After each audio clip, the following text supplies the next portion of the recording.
বিসমিল্লাহির রহমানির রহিম। আসসালামু আলাইকুম। আশা করি আপনারা সবাই ভালো রয়েছেন। তো ভিউয়ার্স, আপনারা যারা আসলে আমার চ্যানেলে উপবৃত্তির টাকা পেয়ে থাকেন, তো তাদের জন্য আসলে একটি খুব জরুরি নোটিশ রয়েছে। ভিউয়ার্স, আপনারা আসলে লক্ষ্য করেছেন যে ঈদের কিছুদিন আগেও কিন্তু আসলে বেশ কিছু চ্যানেল বা বেশ কিছু পেজে তারা কিন্তু আসলে উপবৃত্তি নিয়ে এটা মনে করেন যে যথেষ্ট পরিমাণে বাড়াবাড়ি শুরু করেছিল এবং তারা বলতেছিল যে আসলে উপবৃত্তির টাকা দেওয়া হয়েছে এবং অনেকজনই কিন্তু আসলে আপনাদেরকে ফ্যাক মেসেজগুলো দেখিয়েছিল। তো ভিউয়ার্স, আসলে এখানে মূল যে বিষয়টা সেটা হচ্ছে যে টাকা কি আসলে দেওয়া হয়েছে নাকি আসলে এই মেসেজগুলোকে আমি যেটা বললাম যে আসলে এটা একটি ফ্যাক, বা আসলে বিশেষ করে গ্রুপগুলোর মধ্যে মনে করেন যে যে সকল গ্রুপগুলো রয়েছে সেখানে কিন্তু আসলে যাচাই বাছাই না করেই কিন্তু আসলে পোস্টগুলোকে পাবলিশ করা হয় এবং কোনো প্রকার ট্রাস্টেড পোস্ট না হয়েও সেগুলোকে আসলে মনে করেন যে অবাধে মনে করেন যে পাবলিশ করতে দেওয়ার কারণে কিন্তু আপনারা যারা শিক্ষার্থী রয়েছেন বা শিক্ষার্থীর অভিভাবক রয়েছেন তারা আসলে বিশেষ করে বিভ্রান্তিতে পড়েন। তো ভিউয়ার্স, আসলে এই যে বিভ্রান্তিটা, এটা আসলে অরিজিনালি বিভ্রান্তি নাকি আসলে আমি আপনাদের সাথে ছলনা করতেছি? যে আসলে অনেকজনই বলতেছে, আমি দেখলাম যে সবাই বলতেছে যে আসলে উপবৃত্তির টাকা দিচ্ছে, কিন্তু আসলে উপবৃত্তির টাকাটা দেওয়া হচ্ছে কি না, এটার আসলে বাস্তবিক প্রমাণ কি? তো ভিউয়ার্স, এই বিষয়গুলো জানার আগে অবশ্যই অবশ্যই আপনারা যারা নতুন রয়েছেন তারা আমার চ্যানেলটি সাবস্ক্রাইব করবেন, আর যারা আমার পেজ থেকে ভিডিও দেখতেছেন তারা অবশ্যই পেজটিকে ফলো দিবেন।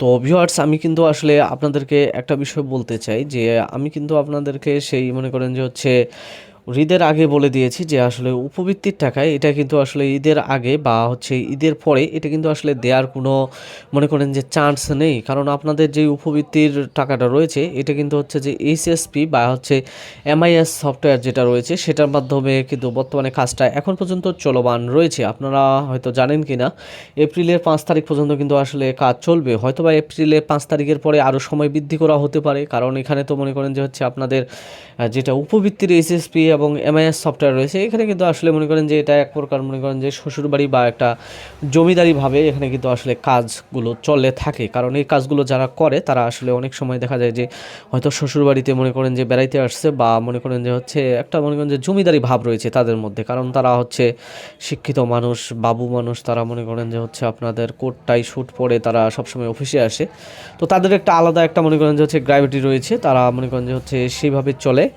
তো সেই হিসেবে যেহেতু তারা চলে, তো তাদের যে নোটিশগুলো রয়েছে এগুলোর আসলে কোনো মূল্য থাকে না, কারণ এগুলো যদি বলে যে আপনার 5 তারিখ লাস্ট ডেট, 5 তারিখে গিয়ে আরও মনে করেন যে হয়তো একটু রিকোয়েস্ট করলো, তখন দেখা গেলো যে আরও মনে করেন যে ওই পাশে হয়তো 25শে এপ্রিল পর্যন্ত দিয়ে দিল, 20 দিন বাড়িয়ে দিল। কারণ আমি সর্বপ্রথম আপনাদেরকে যেটা বলেছি যে আসলে তারা বাবু মানুষ, কারণ বাবু মানুষ না হলে এখানে একটা বিষয় দেখেন যে আজকে মনে করেন যে আপনার জানুয়ারি মাস থেকে এখানে কিন্তু আসলে ওই বারবার একটাই নোটিশ দেখতেছি, সেটা যে এইচএসপি এমআইএস সফটওয়্যারে শিক্ষার্থীর যে তথ্য রয়েছে সেগুলোকে আসলে ঠিকঠাক করতে বলতেছে, কিন্তু এখন পর্যন্ত আসলে কোনো প্রকার ঠিকঠাক করতে পারতেছে না। বরঞ্চ তারা একটা কী কাজ করেছে, যখন দেখলো যে আসলে সারা বাংলাদেশে মনে করেন যে আপনার উপবৃত্তির একটি মনে করেন যে প্রতারক চক্র, এই যে তাদের মনে করেন যে কাজে অবহেলা, এটার সুযোগ নিয়ে তা একটি একটি চক্র কী কাজ করলো, সারা বাংলাদেশে কিন্তু তারা যে আপনার একটা মনে করেন যে টিম গঠন করে তারা একটি ফ্যাক মেসেজ পাঠালো।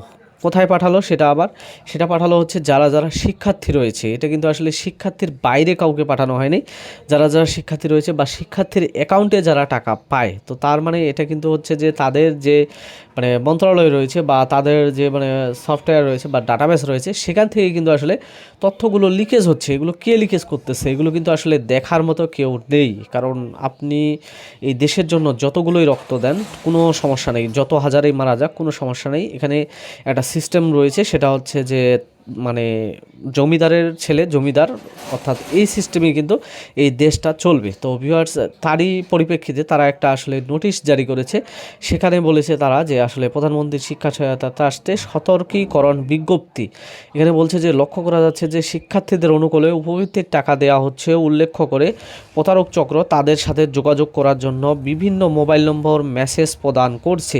প্রধানমন্ত্রীর শিক্ষা সহায়তা ট্রাস্টের আওতায় উপবৃত্তি দেওয়ার জন্য কোনো শিক্ষার্থীকে কোনো ফোন নাম্বারে যোগাযোগ করার জন্য কোনোরূপ মেসেজ প্রদান করা হয় না। বর্ণিত কারণে উপবৃত্তির অর্থপ্রাপ্তির জন্য কোনো মোবাইল নাম্বারে যোগাযোগ না করার জন্য অনুরোধ করা হলো।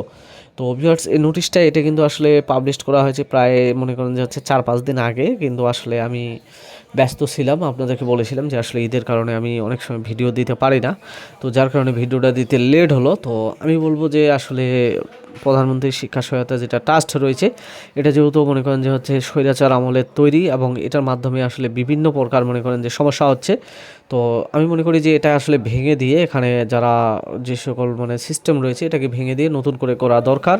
তো ভিউয়ার্স, ভিডিওটা আসলে বড় হয়ে যাচ্ছে। মোট কথা হচ্ছে যে উপবৃত্তির টাকা এখনও দেওয়া শুরু হয়নি, তবে উপবৃত্তির যে সকল আপডেটগুলো রয়েছে এগুলো সবসময় আমার চ্যানেলে পাবেন। আর যখন টাকা দেওয়া শুরু হবে, টাকা দেওয়া শুরু হওয়ার 1 ঘন্টা বা হচ্ছে একদিন আগে আমি আপনাদেরকে ভিডিও পাবলিশ করে জানিয়ে দিব। তো ভিউয়ার্স, অবশ্যই আমার চ্যানেলটি সাবস্ক্রাইব করে পাশে থাকা বেল আইকনটি বাজিয়ে রাখবেন। ধন্যবাদ।